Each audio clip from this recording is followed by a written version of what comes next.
Imboo malee akka itti galan hin beekanii. Obboleettiin kun jechuudha akkuma nama kamii deemtee garuu balaa elektiriikiitiin lubbuun ishii darbee. Mee sun hundi keessan of eeggadhaa isiniin jedha. Dhugaa Waaqa nama gaddisiisa. Namni biyya isaatti bahee aarsaa baay'ee kaffalee ka'ee yeroo lubbuun isaa akka tasaatti baatu mana namaa keessatti gola namaa keessatti baay'ee nama gaddisiisa jechuudha.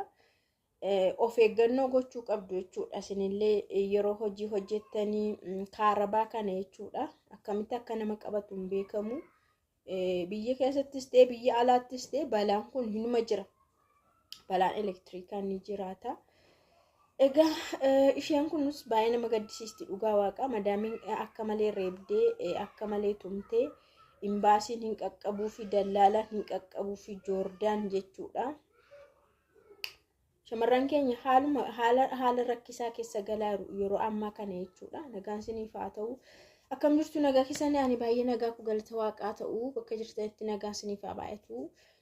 Waaqayyo sinaa eegu sinaa tiksu dhugaa Waaqa nama gaddisiisa haala yeroo ammaa kana keessatti waan hundu garaa jabaatee laftis namnis dhugaa walitti garaa jabaata.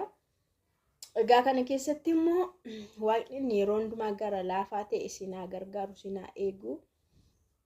Egaa obboleettii kana akkuma dura isinii agarsiise jechuudha. Isinii kaasee maqaan ishee Imaantuu Yesuuf jedhamti. Dhalattuu Harargee Lixaati jechuudha. Dhalattuu Harargee Lixaati. Egaa akkuma nama kamiyyuu jireenya ishee jijjiirrachuu fooyyeffachuu fi naman ta'an jijjiirama nan guddadha jetteetu jireenya biyya Arabaa kana eegaltee garuu gaa lubbuun akkamitti akka baatu eessatti akka baatu Waaquma qofaatu beeka dhugaa Waaqa. Of eeggannoon immoo kan abbaati. Baay'ee nama gaddisiisa dhugaa Waaqa mucaan kana fakkaattu balaa elektiriikaatiin lubbuun ishii darbee kan jedhutu barreeffame jechuudha. Anyways biyyoota Arabaa kana keessatti balaa maaliitiin akka namni du'u hin beekamu. Dhugaasaa garuu Waaqatu beeka. Kaan balaa elektiriikaadha, kaan hin kuftee, kaan of ajjeestee, kaan maal goote jedhe. Garuu dhugaa Waaqa Waaquma qofatu beeka. Mana sana keessa wayi namni du'e sun ragaa kaawwatee hin duune bakka hin beeknu jechuudha. Waanuma gabaasni wayi gabaasirraati namnis dubbata malee waa'ee shamarran biyya Arabaa garuu dhugaasaa maaliin akka du'an argachuun ulfaata.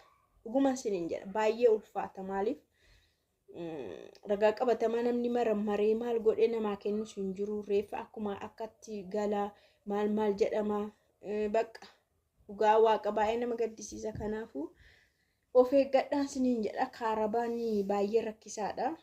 Bakka tokkotti keessattuu yeroo uffata fa'aa miccitan kana kaarabaa kana eeggadhaan isiniin jedha. Bakka maal isiniin jedhaan dhugaa Waaqa biyya keenya keessattuu kaarabaan baay'ee rakkisaadha. Yeroo wayyoo waan ta'e namoota baay'ee hin fixa jechuudha. Nama baay'ee ajjeesee beeka qabataa oola maal godhaa oola. Kanaafuu kaarabaan kun baay'ee sireesiidha. Baay'ee nama sodaachisa. Waaqni sinaa eeguu isiniin jedha. Inni kan biraa obboleettii kana jechuudha. Arabni garmalee tumtee dhugaa Waaqa dhaqni ishee luluqqaastee fixxee jechuudha. Tokko qaamni ishee tokko hin jiru. Baay'ee reebdee jechuudha. Arabni garmalee reebdee. Imbaasiitti yoo bilbilattes imbaasiin jalaan qabu. Dallaalaatti yoo bilbilattes dallaalaan jalaan qabu.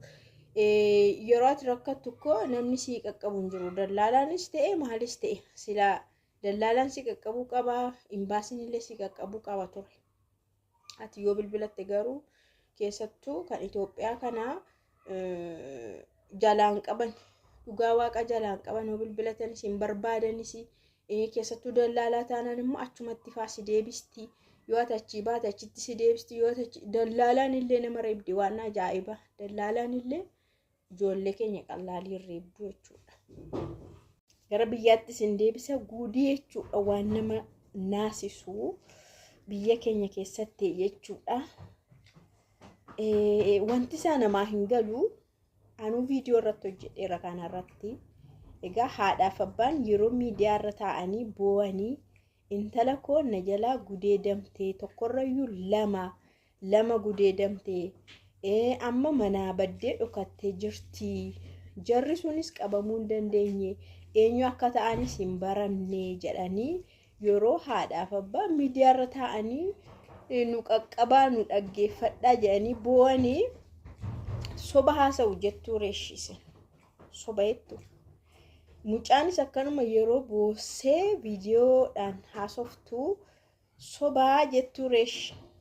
Dhumarra garuu maaltu ta'e seetanii poolisiin mucaa sana yeroo qorachiisu hospitaalatti mucaan waan gudeedamte tokko hin jiru jedhe. Mirmaraan jechuudha. Kanaatu dhagahame isiniin jedha yeroo tokkorra lama jechuudha. Tokkoffaan tokko gudeedamte achi lama. Garuu poolisiin yeroo maramaru poolisiin yeroo qorachiisu ragaadhaaf jechuudha. Waan gudeedamte tokkollee hin jiru jennaan immoo durbummaa ishii jiramoo akka mareeyyuu jedheesumaas gaaffii gaafadhe jechuudha.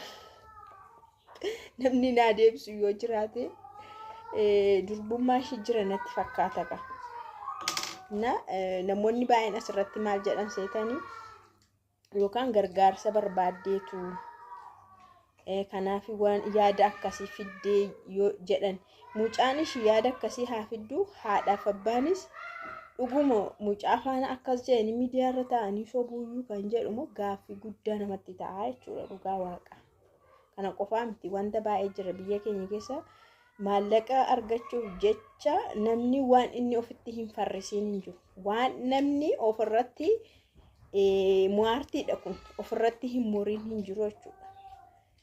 Kanaaf nama fayyaa fi nama dhukkubsataa illee waliin beekamu jechuudha. Namni maallaqa argachuu fedha akkamitti ofitti farrisa mucaa isaatti akkamitti farrisa mucaa fayyaadhaan dhukkubsatee karaarra taa'ee akkamitti kadhata namni akkanaallee to'annoo jala ooleera jechuudha. Nama fayyaa mucaa dhiiraa fayyaadhaan dhukkuba namni baay'een sodaatu jechuudha. Dhukkuba namni baay'een sodaatu maqaasaa dhawuu namni sodaatu dhukkuba akkanaa irratti dhahee mucaa isaa irratti maallaqa kadhata karaarra taa'ee mucaa fayyaa. Garuu waan farrifatan namaan oolu waan ta'eef waan ofitti muranis namaan oolu waan ta'eef booda isaaf ani sodaadheeraaf. Kun hundumaan ibseete maallaquma argachuufidha baay'ee kadhatanii maallaqa baay'ee argachuu. Amma kana immoo birriin kadhaadhaan argamuu fi birriin akka gargaarsaatti argamu garuu malee baay'atee dhufa. Miiliyoonaan lakkaa'ama waan ta'eef namni bakka mucaa fayyaa mucaa isaattuu du'eera jechuu hin oolu gara booda. Dhuguma isiniin jedha baay'ee rakkisaadha kanaaf gufuu walitti ta'uudha inni kan biraa immoo namoota dhugumaan dhukkubsatan dhugumaan rakkatan dhugumaan waan ta'e ta'an akka isaan hin gargaaramnee fi isaanitti gufuu ta'u. Kanaaf dubbii gargaarsaa kuni dubbiin gargaarsa inni maallaqa walitti qabanii namaa kennan tokko irratti ilaalee tokko dhuguma yoo rakkate maallaqa hamma kana argate yoo dhaga'e inni tokko immoo feekiidhaan kaachuudha. Mucaa isaa fayyaa sobee waan ta'e goggodhe akkas dhukkubsatee karaarra taa'ee kadhata. Achi namoonni warri nama gargaaran akka tasaa yoo itti dhufan birrii baay'ee argatu. Jalqaba birrii kennaa fi namni suni miidiyaatti immoo isa dhiyeessaa. Namoonni immoo karaadhaan birrii erguuf. Baay'ee nama dinqa dhugaa. Waaqayyo isaanitti araaramu.